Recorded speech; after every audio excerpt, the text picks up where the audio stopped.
each and every day all across Canada. We believe that our work makes for a stronger Canada, a fairer Canada, a safer Canada, and a more equal Canada. I'm also very, very proud of our long-standing affiliation with the New Democratic Party of Canada. We think 2015 is our time to elect our first national social democratic government in our country's history.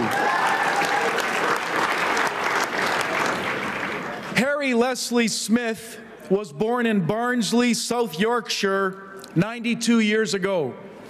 The son of an unemployed coal miner, Harry grew up in the Depression. He served in the Royal Air Force from 1941 to 1945. In the 1950s, he and his wife Fried immigrated to Canada, and he enjoyed a long and distinguished career in the Oriental carpet trade. In retirement, he's become a writer and a social commentator. His most recent book, Harry's Last Stand: How the World My Generation Built is Falling Down and What We Can Do to Save It, is a bestseller.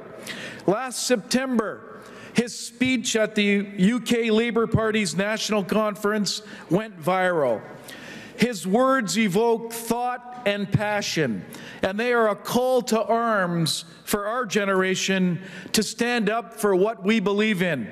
Harry writes, "In 2 short generations, the tides of corporations without conscience began to roll in and washed away the blood, sweat, and tears of 100 years of industrial workers' rights.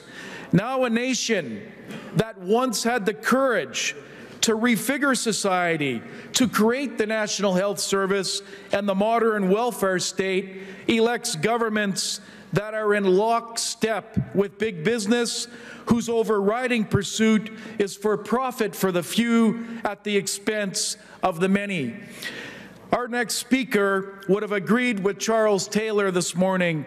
Democracy requires solidarity. Ladies and gentlemen, please join me for a warm Broadbent Institute welcome for our keynote speaker, Mr. Harry Leslie Smith.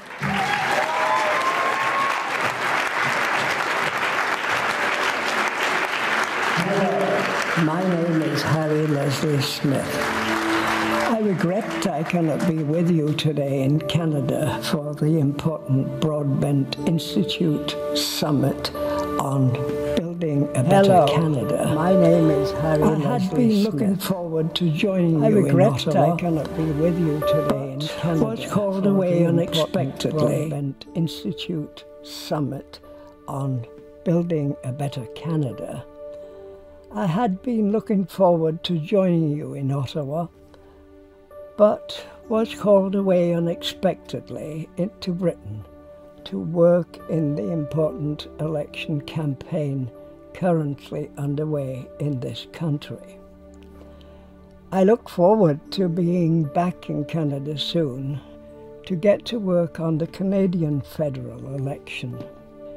In both the UK and Canada, we need to fight to preserve our society against those that wish to extinguish the welfare state. Let me tell you a bit about my story. I was born in a time of winter and famine 92 years ago in a grim mining town in the north of England. So I speak to you as an old man who has sailed through the rough oceans of history. My soul was skinned by poverty, hunger, and homelessness in the 1920s and 1930s. My belief in democracy was strengthened by my generation's struggles during the Second World War. My belief that all people should be given the right to work and live in dignity was forged in the Western world's post-war reconstruction when my generation built the welfare state as a buttress against the excesses of capitalism, metastasized by greed. But my conviction that health care is the right of every citizen, regardless of their economic station in life, was etched into my heart in the slums of my youth, because it was there I witnessed my eldest sister Marion die from tuberculosis in a workhouse infirmary. My sister Marion was one of those millions of unlucky children whose lives were cut short and extinguished like two fingers snuffing out a candle, because my family was poor in an era before the welfare state. As a boy, I lived through extreme poverty caused by the Great Depression that threw tens of millions of workers into destitution, including my father. As Dad couldn't find work, my family was on the doorstep of starvation.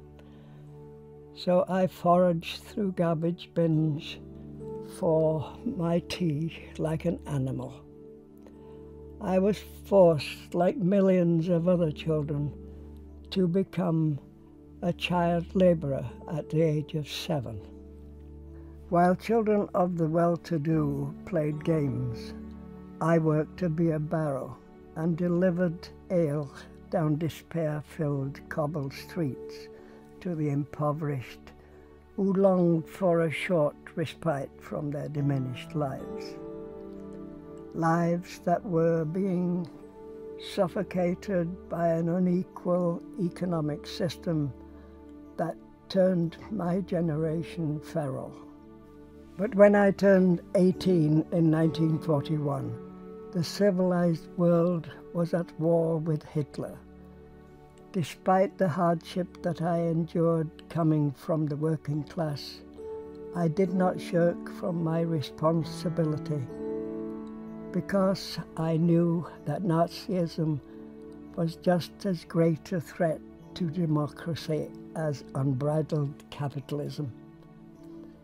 So I joined the RAF and did my bit in that most terrible war. In May 1945, after 6 years of total war, millions of casualties, millions of dead, millions of maimed lives, the Second World War ended.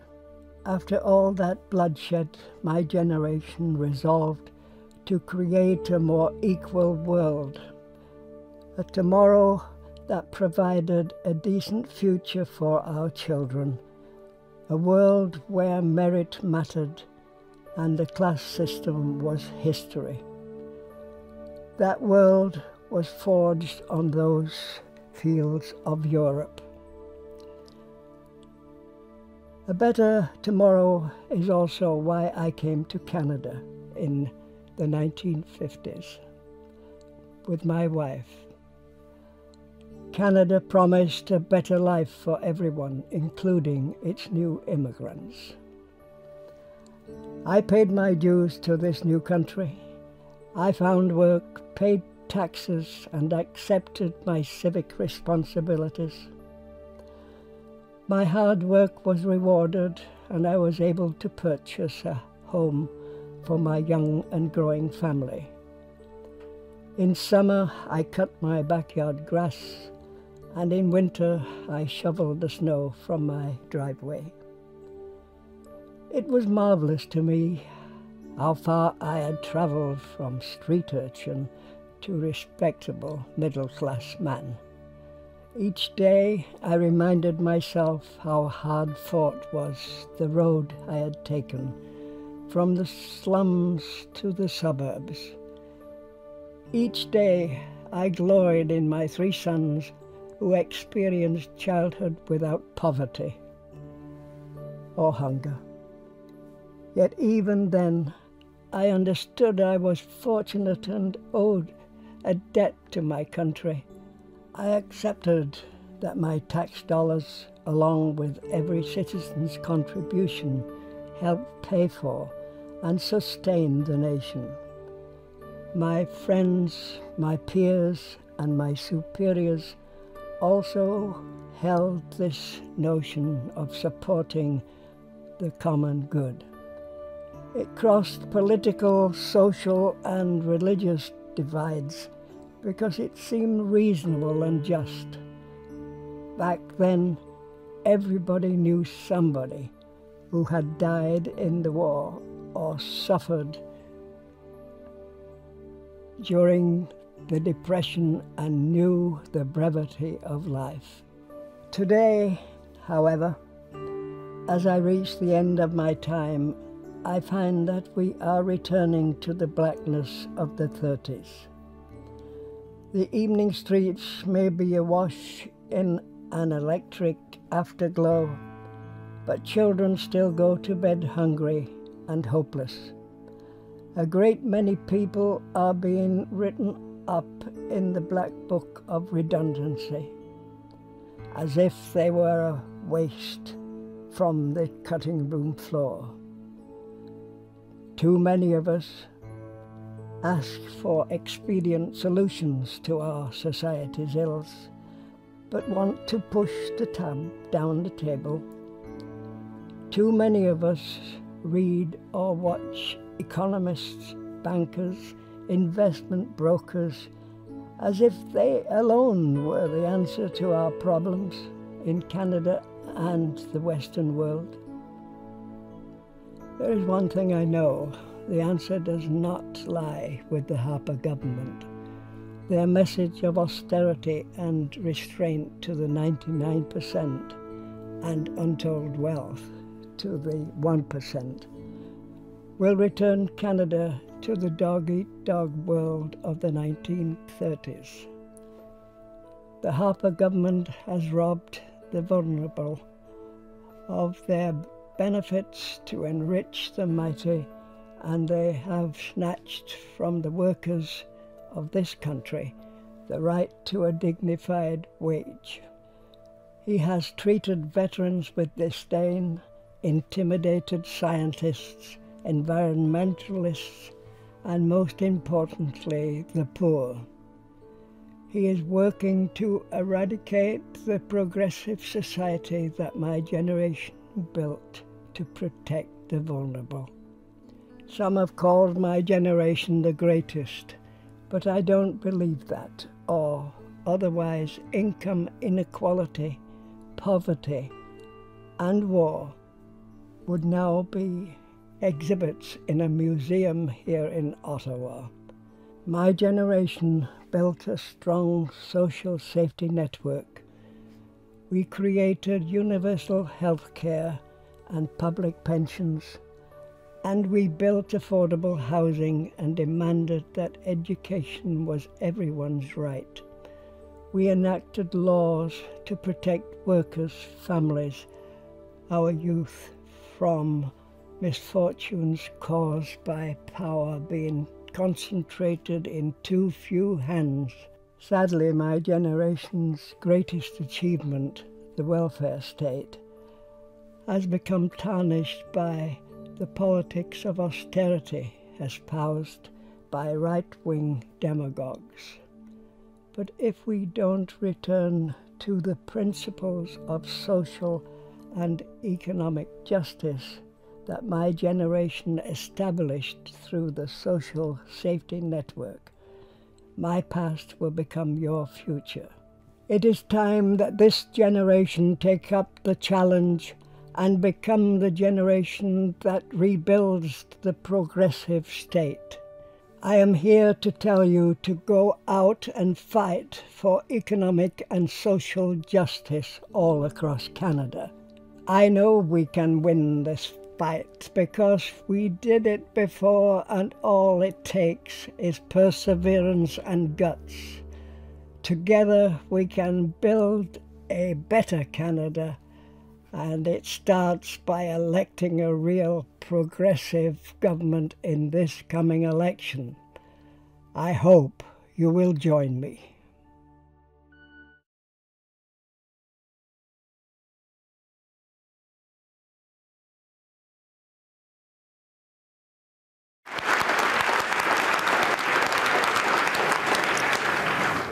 Good afternoon, brothers and sisters. Wow. Isn't Harry such an inspiring individual? It's remarkable. Not only because he survived growing up in the slums of England during the Great Depression, and not only because he fought to defend democracy in World War II, and not only because he was part of the generation that rose up and demanded more from governments, the generation that built healthcare programs, that built affordable housing programs, a social safety net. Harry is so inspiring because he's brave enough to stand up now and demand more from our governments. He's brave enough to demand more from ourselves, that we not act selfishly, but that we stand up and look out for each other. In Harry's book, he describes Western society as an aging layer cake of wealth and want. The top covered in a rich icing, the bottom drenched in mold. Harry's story is so relevant because many of us dream of a society that fosters our collective well-being rather than systematically justifying the lavish wealth of only a few. Most of us, well, we grew up in an era where governments were cutting back. We grew up watching our friends, our families, our fellow citizens fall through the cracks left by government. We want to believe that politicians have the political will to fight for us, to challenge the status quo instead of propping it up. Sadly, too often, those are not the individuals we elect. For the past decades, we've seen too many politicians that are beholden to powerful and wealthy corporations. We watch them demonize taxation as they neuter governments while they celebrate the private sector and enrich their friends. Harry is demanding better, and so should all of us. Now let me hear you. Are you going to demand more of our governments in this next federal election? Now, in his book, Harry says we live on the sharp edge of history. But he also says, cometh the hour, cometh the man and woman.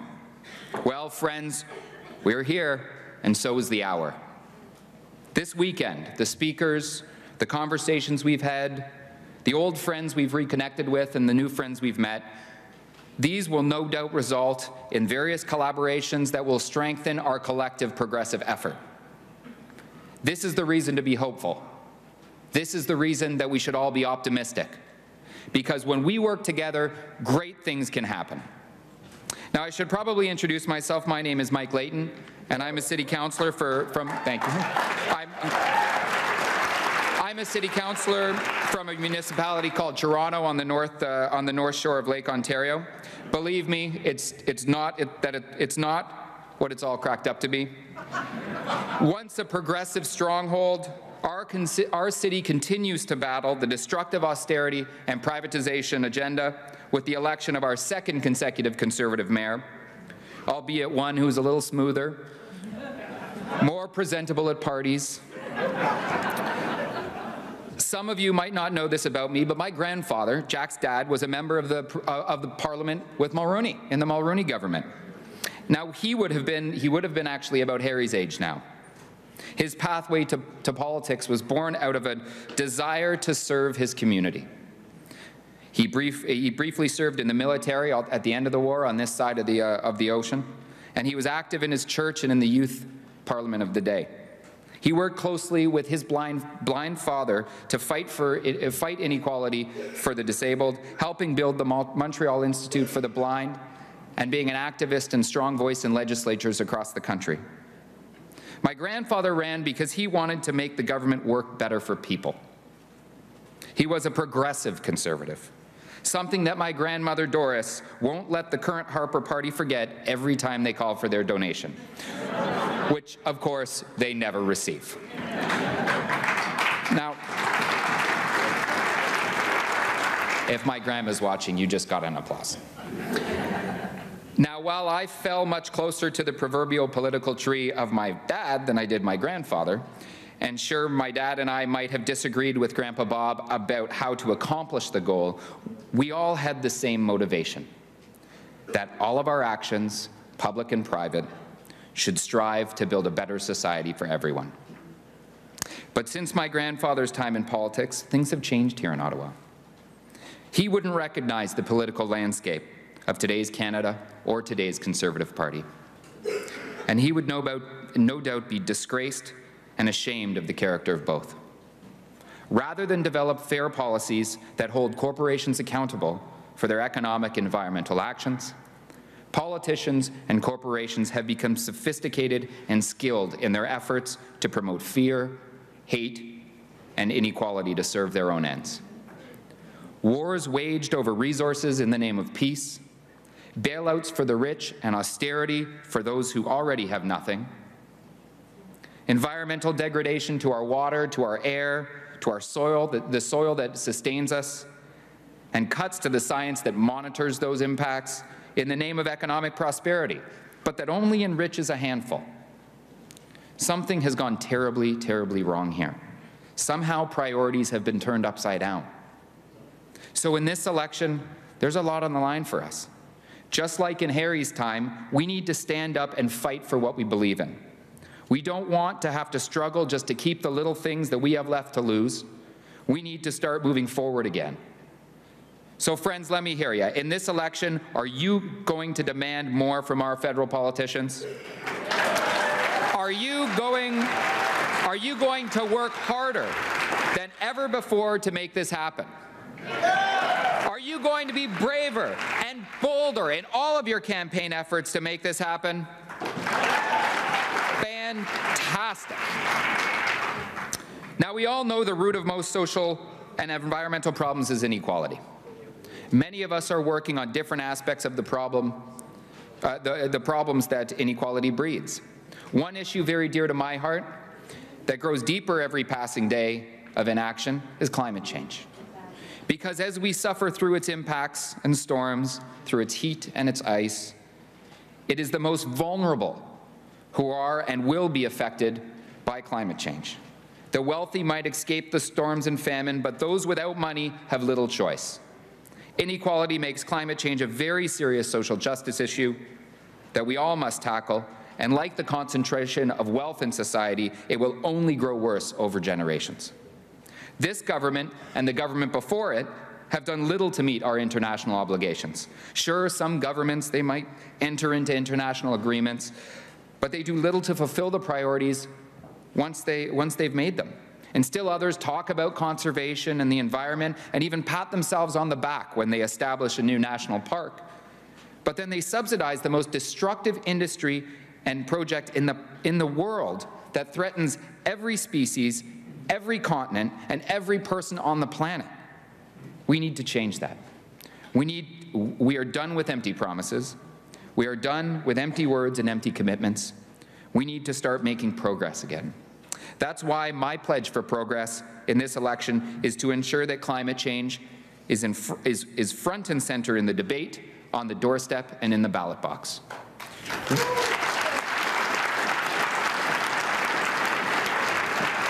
We need to realize that everything from our homes, the food we eat, and the water we drink, and the air we breathe is at stake.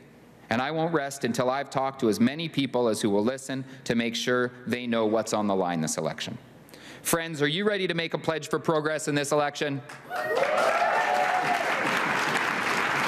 Well, now we're going to hear from some other amazing activists coming from coast to coast to coast to tell us about their progress pledge for this election.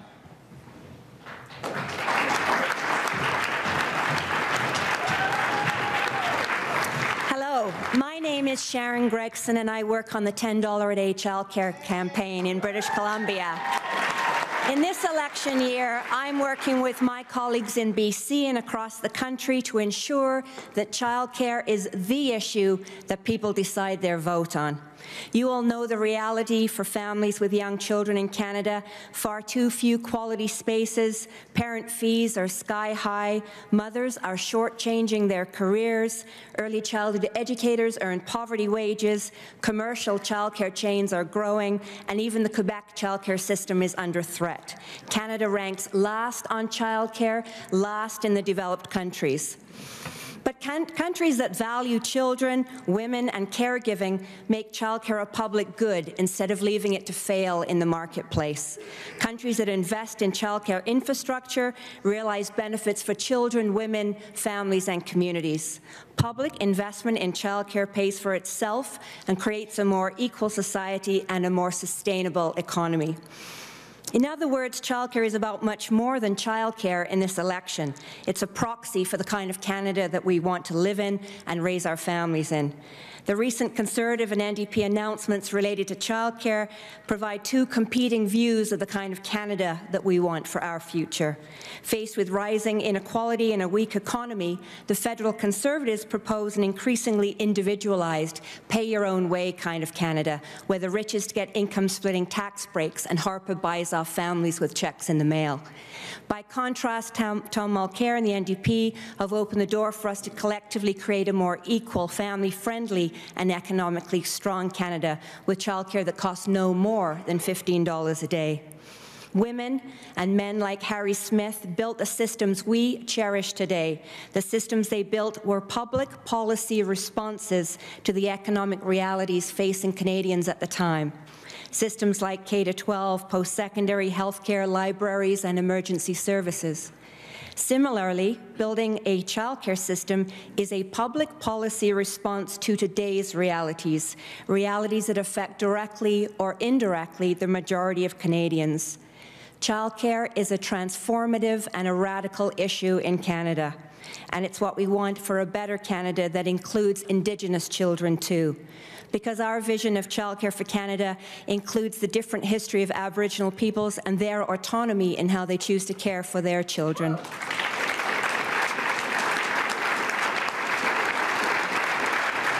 So, I say to the Liberal politician who asked me if kids wouldn't really be better off at home with their mums, or to the BC Cabinet Minister who said if women have kids, they should damn well be prepared to stay home and look after them.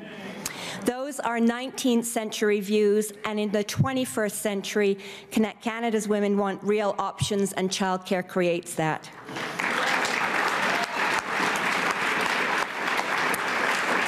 Since launching the $10 a day campaign in BC, we've moved from just describing the childcare crisis to advancing a concrete solution. Our list of supporters has reached 2 million British Columbians and grows larger every week. We have momentum and we have moved the dial on this issue. So, I always make sure my friends, my neighbors, my hairdresser, my kids' friends, and the people next to me on airplanes all end up talking childcare. And my colleagues here from BC will know that that's true. But my pledge to you here today for progress in this election year is to ramp up my efforts. I pledge to help everyone understand the value of mothers in the workforce, the benefits of offering early childhood education to all young children, and I pledge to help everyone understand that if we want a Canada with a strong economy, then we need to elect a government that will finally invest in childcare. Thank you.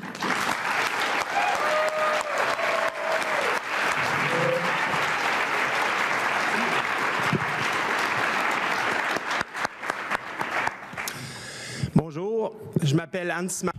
Hello, my name is Hans Marat. I'm from the Unemployment Action Movement in Montreal. What we do there, it's not complicated.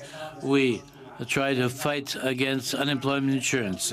When somebody in Alberta leaves their job because they want to return to their family in New Brunswick, Quebec, and Ontario, when they want to see their wife and children, and they're told that they're not allowed to benefits because their departure is not the only reasonable solution, we stand up to fight for them.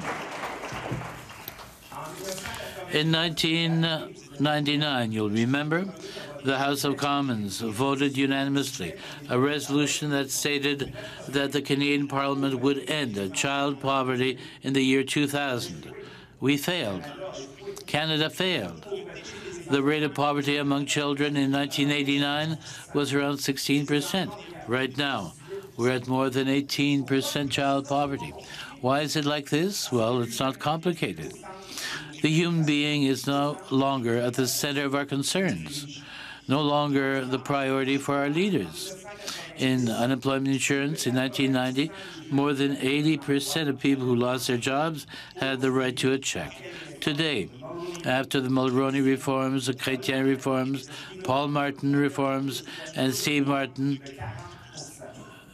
and Steve Harper, we're at less than 40%. A few years ago, I had a car accident. I called my insurance company, and 3 days later, my car was fixed. And somebody who's unemployed calls the insurance company, and he has 40% chance to get a solution, and it will take weeks, if not months.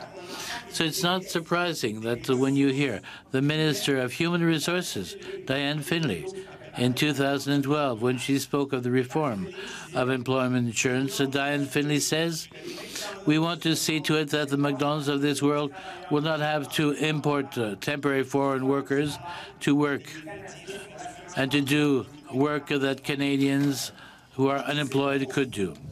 I don't know what you think, but when we speak of child poverty, I have rarely seen rich children in poor families. If children are poor, it's because the parents are poor.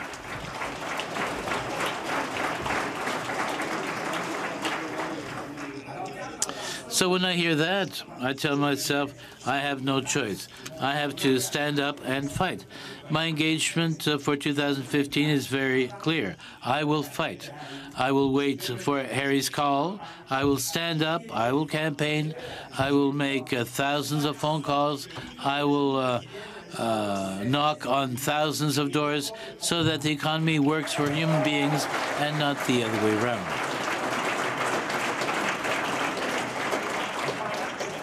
And while I'm at it, I'll remember a quotation that many people attribute to Gandhi. In the beginning, they ignore you. Then they laugh at you. Afterwards, they fight you. You win. We will win together. Merci. Thank you.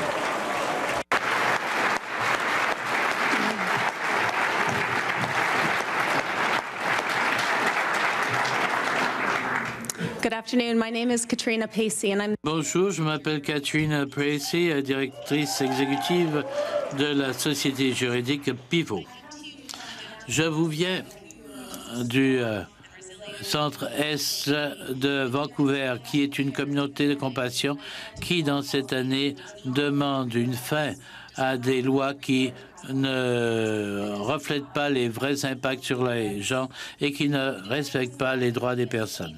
Le Downtown Eastside est un endroit de lutte et un endroit d'une vision profonde pour un meilleur Canada. Malheureusement, le gouvernement Harper a ignoré les voix de ces communautés, n'a pas appris de la preuve de cette expérience de Vancouver. Et même si cette communauté se rend devant les tribunaux pour protéger ses droits, ce gouvernement fait fi de ces résultats. J'aimerais vous parler de deux de ces combats. Le matin du 30 septembre 2011, où on était sur les rues de Maine et Hastings, attendant la décision de la Cour suprême dans la cause Insight, le site d'injection à Vancouver. J'aimerais vous parler des larmes et de la célébration qui a eu lieu quand la Cour suprême a pensé que l'accès à ce service de santé était un droit constitutionnel. Mais même avec ce verdict, même avec la preuve qui démontre que ce service de santé sauve des vies, et même avec des communautés qui veulent faire de même et avoir des sites d'injection surveillés, la réponse du gouvernement a été de rédiger, de proposer des lois qui bloqueraient ce service de santé des autres communautés au Canada. J'aimerais également vous parler de l'expérience des travailleurs du sexe devant la Cour suprême. La Cour suprême, ils ont exigé à la Cour suprême d'abolir des lois qui mettaient la vie en risque. J'étais devant le tribunal, j'étais à côté des travailleurs du sexe quand le tribunal a aboli ces lois et a dit que la criminalisation du travail de ces personnes les placer à risque. J'étais assise à côté de mes clientes et mes amis. Les travailleurs du sexe ont écrit au gouvernement demandant « Venez chez nous, venez voir comment vos lois que vous voulez adopter après la décision Bedford aura un impact sur nos vies.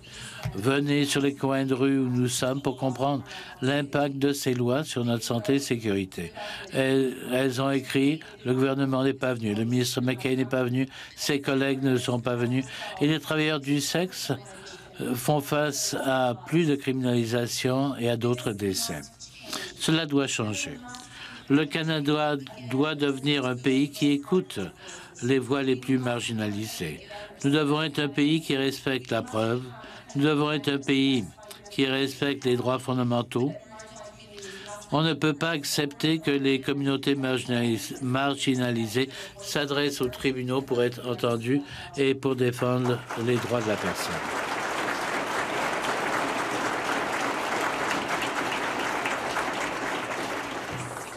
Alors, je vous demande de vous joindre à moi pour amplifier ces voix marginalisées, chez vous, dans vos familles, dans l'avion. Parlez à ceux qui vous entourent, parlez à vos collectivités. Aidez-moi à communiquer ces voix qui sont ignorées, discréditées et qui ne sont pas reconnues par notre gouvernement. Et mon engagement pour le progrès, c'est de continuer à m'adresser aux tribunaux pour obtenir la justice, de parler aux médias pour amplifier ces voix. Aidez-moi. Merci.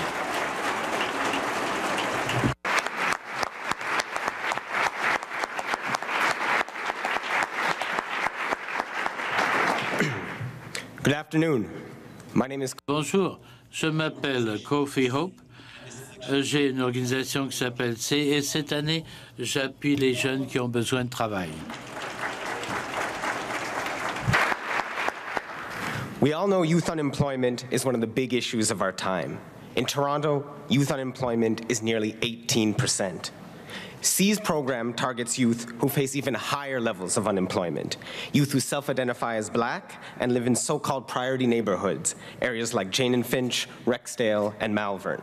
The youth I serve live in communities where they need to change the address on their resume to an aunt's house in Vaughan just so they can get an interview, where they may not even get a call back for that interview because the name on that resume reads Tyrone or Mohammed, where the color of their skin or the fact their hair is in braids mean they may not get past that interview even if they get a chance to sit down and speak about their experience.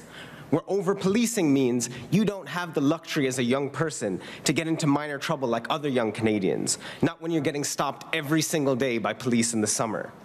And the youth I serve live in areas that are not well integrated to our public transit. So taking a job in the suburbs or even downtown means a long commute.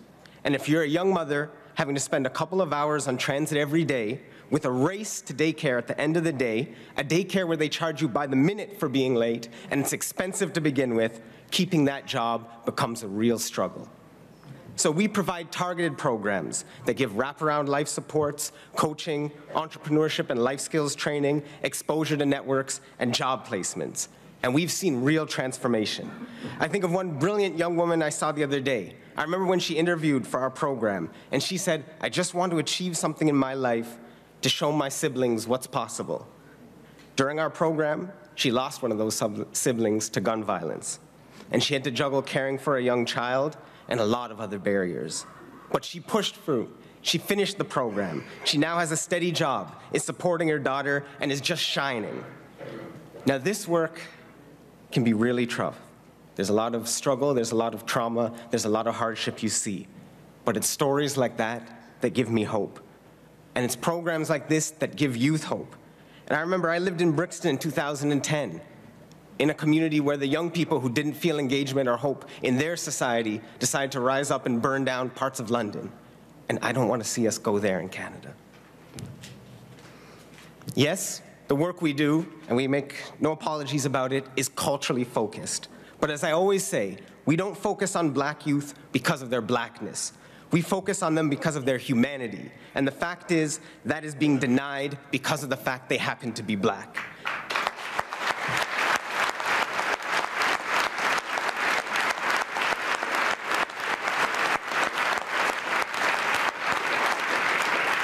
So our struggle is first and foremost a human struggle.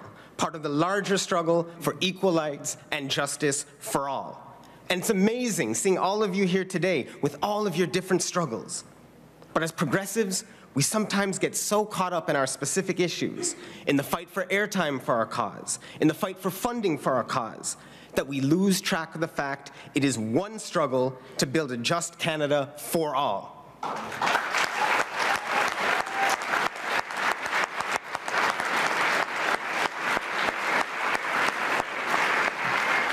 Now, as an example, I could run the best training program in the world, but if the economy isn't producing jobs, producing good jobs with good benefits and protection for workers, if we don't have proper transit for people to get to the jobs, and if youth remain crushed by school debt, then my work is in vain.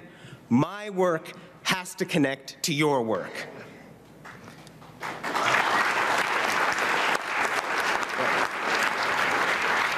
You know, we exist in this physical world for such a short period of time, for an instant in the history of the universe. And it's easy to feel that we're so small and inconsequential. But as short as our time together is on this tiny blue planet, I know that if we work together and organize together, in our lifetimes, we can leave this home a better place. Martin Luther King Jr. said, "The arc of history stretches long, but curves towards justice." It curves that way because it is pushed towards justice, pushed by our ancestors before us, by the next generation ahead of us, and by all of us here today fighting for justice now.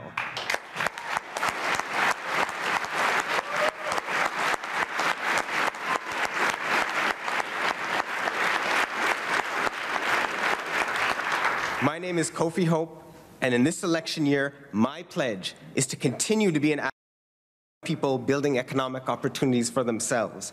But I also pledge to work with all of you to transform systems and make a more equitable and flourishing Canada today. Thank you.